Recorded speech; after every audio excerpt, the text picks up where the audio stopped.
Assalamualaikum warahmatullahi wabarakatuh. Perkenalkan, nama saya Dimas Adrian. Saya dari kelas 2TF.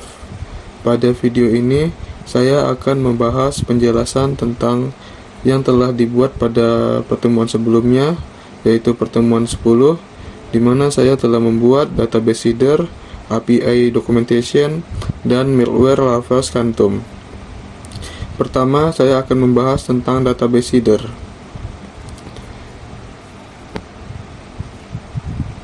Database header adalah sebuah fungsi atau tools yang berguna untuk mengisi data dummy pada database yang kita punya, sehingga kita dapat menguji API kita dengan data dummy yang telah ada.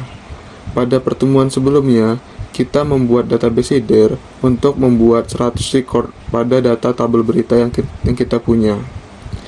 Untuk membuat database header, pertama, kita harus membuat factory untuk tabel beritanya dengan cara menjalankan perintah php artisan make factory berita factory model berita.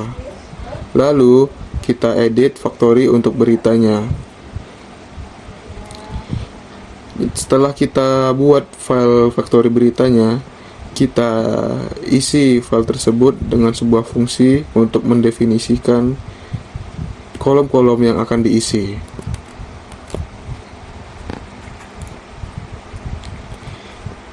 Seperti ini.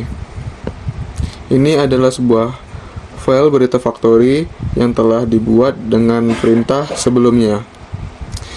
Pada sintak ini ada fungsi definition, di mana fungsi ini akan mereturn atau mengembalikan kolom-kolom dengan isi data dummy-nya, di mana kolom judul ini diisi dengan fact sentence dan kolom isi berita diisi dengan fakar paragraf, dan kolom gambar ini diisi dengan fakar image URL. Karena sebelumnya kita membuatnya dengan lokal dan image yang diambil ini adalah public, kemungkinan image dummy ini tidak ada gambarnya. Oke.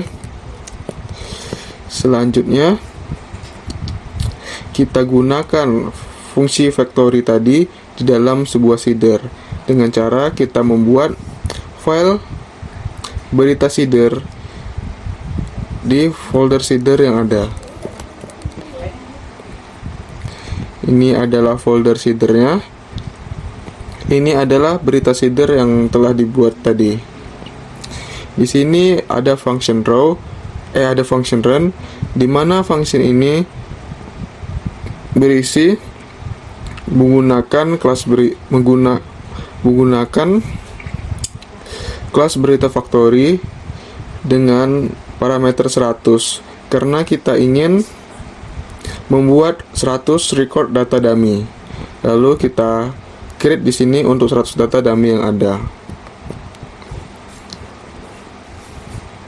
Lalu jika itu telah selesai semua, kita menjalankan headernya dengan menggunakan perintah php artisan dbseed kelas berita header. Itu adalah perintah untuk mengaktifkan fungsi run untuk membuat 100 record data dummy-nya. Jika telah dijalankan, kita bisa mengecek di database kita apakah data dummy tersebut telah tercreate atau belum.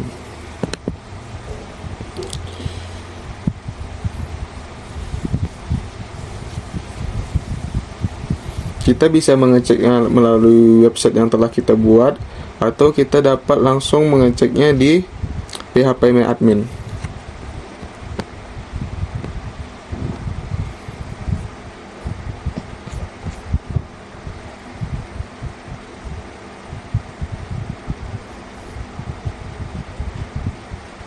Nah, ini adalah record data dummy yang telah dibuat oleh headernya. Di sini akan otomatis tercreate sampai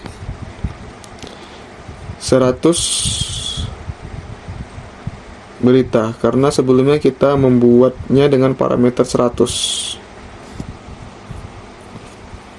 Jika kita melihat langsung pada page berita, di sini akan tercreate random sesuai dengan yang telah kita buat tadi. Di sini akan termuat data dummy yang random.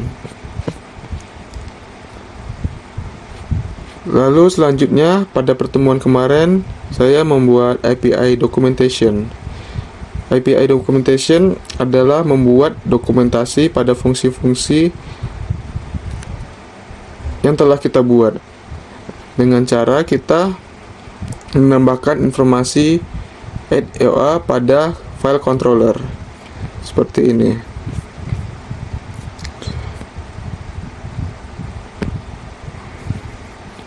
Kita menambahkan dokumentasi di file controllernya. Kita menggunakan Swagger untuk dokumentasi pada Laravel ini. Lalu kita juga buat dokumentasinya di file controller API beritanya.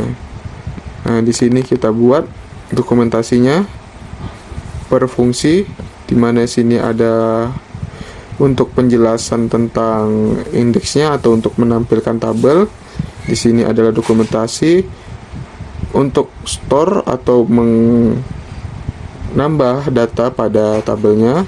Di sini ada dokumentasi untuk melihat data berdasarkan ID-nya. Lalu di sini ada dokumentasi untuk mengupdate data berdasarkan request dan ID.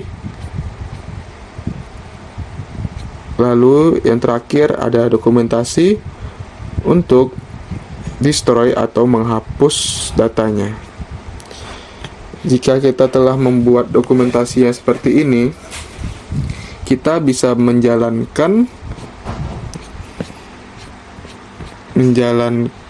PHP Artisan Swagger Generate agar dokumentasi kita ini menggunakan Swagger PHP untuk menampilkannya ya.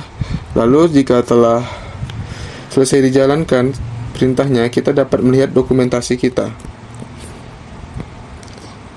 dengan mengakses localhost, API, lalu documentation. Oke, di sini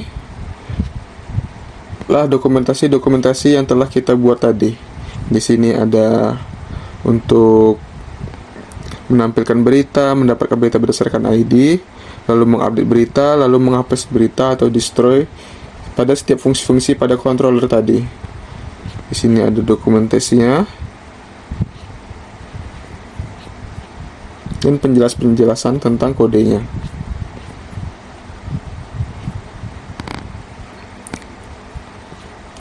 Lalu yang terakhir, kemarin saya membuat malware Laravel Scantum.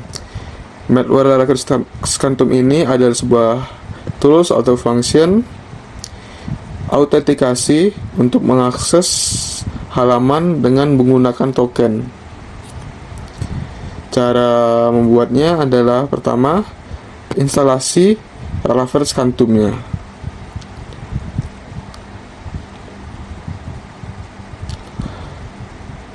Lalu publish Scantum konfigurasinya dan migrasi filenya dengan menjalankan perintah ini.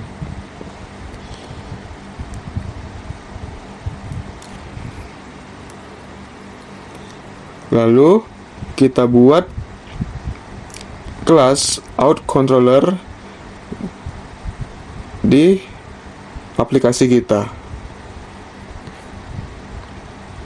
Lalu yang terakhir, kita lindungi pada setiap root yang ada dengan menggunakan function scantumnya seperti ini.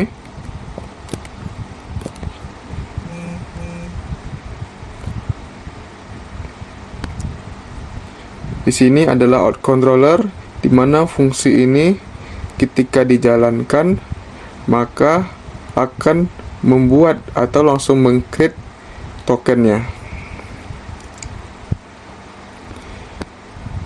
Sebelum itu pada model user kita tambahkan hash API token.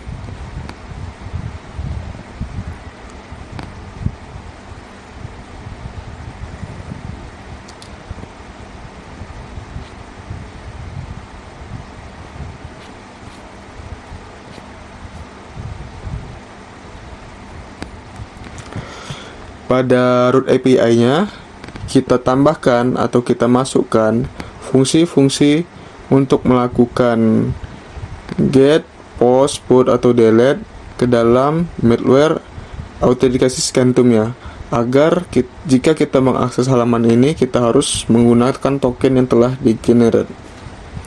Cara uji cobanya adalah kita menggunakan Postman.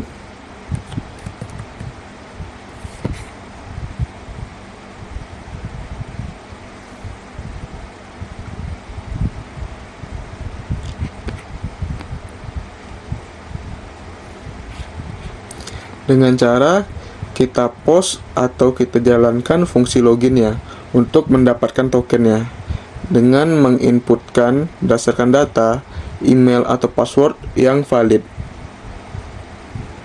Jika password atau emailnya tidak valid atau tidak sama dengan yang ada di database, maka tokennya itu tidak tergenerate atau tidak muncul.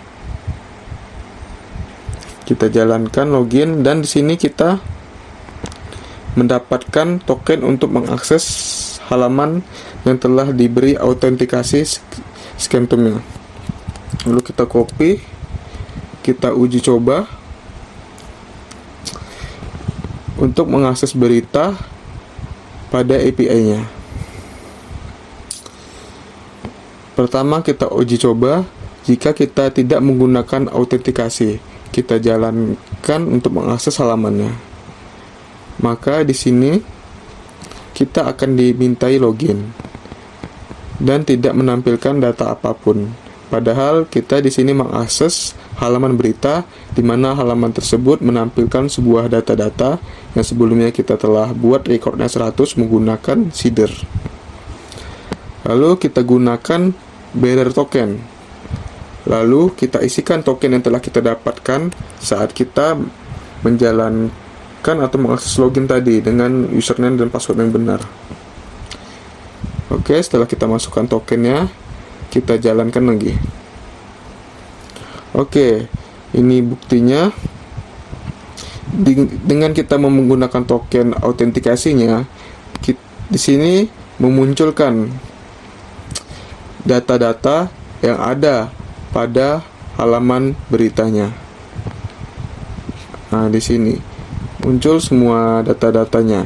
Jika kita tidak menggunakan token, kita diminta untuk login kembali. Oke, sekian dari video saya. Jika ada salah, mohon maaf. Assalamualaikum warahmatullahi wabarakatuh.